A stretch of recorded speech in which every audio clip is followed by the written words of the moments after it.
तीनों का शौक है, ऑनलाइन गेमिंग का शौक है, तो आलोक जी एक बुरी खबर हम सबके लिए लेकर आने वाले हैं, तो उस पर जाऊंगा। लेकिन शुरुआत भारती एयरटेल के साथ। हैवी वेट हर्षदा डिलीवर करके दिया क्या?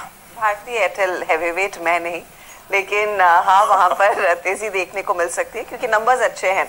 डिलीवरी हुई है प्रॉफिटेबिलिटी और एबिटा के लेवल पर, जहाँ पर हमने देखा है मुनाफा का जो आंकड़ा आया है करीब 2007 करोड़ पर आया। एक्सपेक्टेशन था 1880 करोड़ के आसपास आएगा, तो करीब करीब हम देख रहे हैं 142% तक का इजाफा पिछले क्वार्टर्स की तुलना में।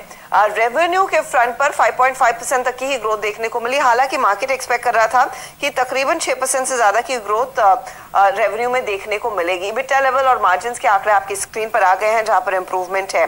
अच्छा, इसमें यह हुआ है कि जो इंडिया बिजनेस का परफॉर्मेंस है वहां पर बहुत ही अच्छी खासी ग्रोथ देखने को मिली है। इंडिया मोबाइल रेवेन्यू करीब 9.5% बढ़ता हुआ दिखाई दिया, वो एक पॉजिटिव है। आरपूस के पैमाने पर देखें तो सभी कंपनियों के आरपू में हमने देखा है इजाफा देखने को मिला है, मार्जिन्स इंप्रूव हुए हैं क्योंकि इन्होंने नवंबर में जो प्राइस हाइक्स लिए थे उसका फायदा मिला।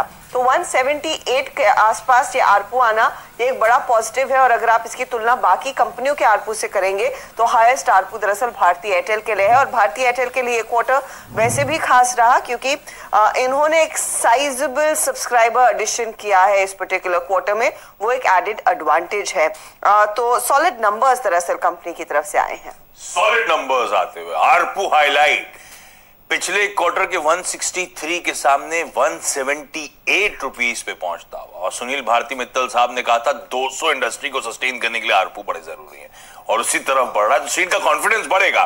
ब्रोकरेजेस की रिपोर्ट्स क्या कहती हैं जरा देखिए। जेफरीज कह रहे हैं भारती एयरटेल खरीदे 880 के टारगेट। उनका कहना है जैसे अर्चना ने कहा स्ट्रॉन्ग ग्रोथ डिलीवर करी है Q4 में, टैरिफ हाइक्स के दम पर ये अच्छी ग्रोथ डिलीवर हुई है और फ्री कैश फ्लो जनरेशन अब बहुत स्ट्रॉन्ग है और जो लेवरेज है 2.5 टाइम्स पे कंफर्टेबल नजर आती है, इसीलिए खरीदने का मन। नोमुरा भी कहता है खरीदना है। 880 जेफरीज का टारगेट था, नोमुरा का 855 का टारगेट, और वो कह रहे हैं इंडिया वायरलेस का धंधा इन लाइन है और वीकर अफ्रीका जो परफॉर्मेंस कुछ दिन पहले आई थी उसको होम का जो बिजनेस है वो ऑफसेट करता हुआ नजर आ रहा है। नेट नंबर्स पसंद और इवेंचुअली यहां पे उनका मानना है 855 तक का लक्ष्य। चार्ट पे आता हूं उससे पहले मयूरेश, क्या करना है भारतीय एयरटेल में? आप लोग खरीद रहे हो क्या? बीच में होप जागी थी ये 4 डिजिट पे जा रहा है, पर ये एक्चुअली 700 750 की पॉकेट हिट करने के बाद सप्लाई का प्रेशर झेलने लगता है।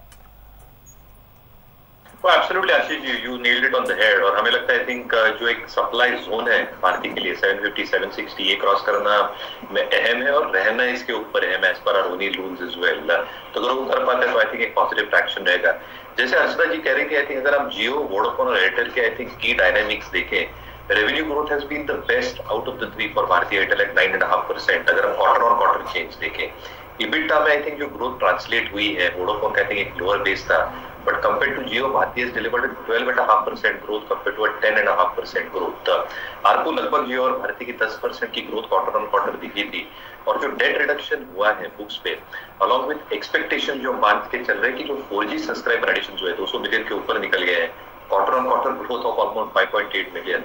आई थिंक ये सारे संकेत यही बता रहे हैं कि I think growth is very much back on track. और जैसे हम फिगर्स सुन रहे थे सुनील भारती साहब से कि क्या 200 रुपए का आरपू मुमकिन होगा, I think looking at the figures I think that is very much possible by the end of this year. तो आशीष जी, आपको और मेरे को शायद ज्यादा बेल भरना पड़े, but companies like Airtel and Jio will benefit most in the next few months.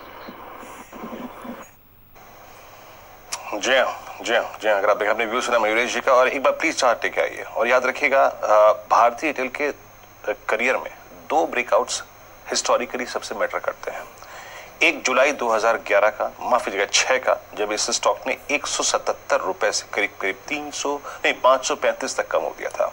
और एक वो मूव जो शुरू हुआ था अक्टूबर 2020 में जब स्टॉक ने 450 से 800 रुपए का स्विंग दिया था। इस आखिरी स्विंग में जिसमें 450 से 800 हुआ था, मानस आपको याद होगा 200 डे एक्सपोनेंशियल मूविंग एवरेज ने एक अहम भूमिका निभाई थी। हमेशा बॉटम आउट हुआ है 200 डेमा पे। परसों का लो भी 200 डेमा था, यानी एक पिक पॉइंट अच्छा है। And with strong earnings, with strong ARPU numbers, आपकी अप्रोच स्पेशली फॉर इन्वेस्टर। देखिए, इन्वेस्टर के तौर पे बिल्कुल भारतीय एयरटेल में निवेश करना चाहिए। उसका रीजन ये है कि देखिए जगह बहुत अच्छी है। हालांकि अगर हम कैंडलस्टिक चार्ट देखें तो अभी तक कोई रिवर्सल का बड़ा साइन नहीं देखने को मिला है। जो गिरावट हमने देखी लेकिन स्टॉक ने 200 मूविंग एवरेज पे सपोर्ट लिया और आपको याद हो तो मार्च में भी स्टॉक की गिरावट 200 दिनों के मूविंग एवरेज के आसपास थमी थी और फिर से जो प्रीवियस हाई थे उसको स्टॉक ने टेस्ट किया था। तो मेरे हिसाब से बिल्कुल निवेश के तौर पे तो बिल्कुल खरीदारी करनी चाहिए। 660 के नीचे स्टॉप लॉस रखिए। पहला टारगेट 780 रुपए है, लेकिन अगर 780 के लेवल्स ब्रेक होंगे तो उसके बाद आपको 875 रुपए तक के स्तर देखने को मिल सकते हैं। शायद इसमें 3 से 4 मंथ का समय लगेगा, लेकिन बेहतरीन चार्ट्स है, बिल्कुल खरीदारी करनी चाहिए 660 के स्टॉप लॉस के साथ। रखिए भाई रडार पे, सबको पसंद आ रहा है। ब्रोकरेज से लेके फंडामेंटल एक्सपर्ट, टेक्निकल एक्सपर्ट, भारतीय स्वीट स्पॉट में 700 लेवल्स के आसपास कल का क्लोज। देखते हैं किस तरह से आज खुलने के बाद बिहेवियर होता है, उसके बाद रिविजिट भी कर देंगे इस स्टॉक को।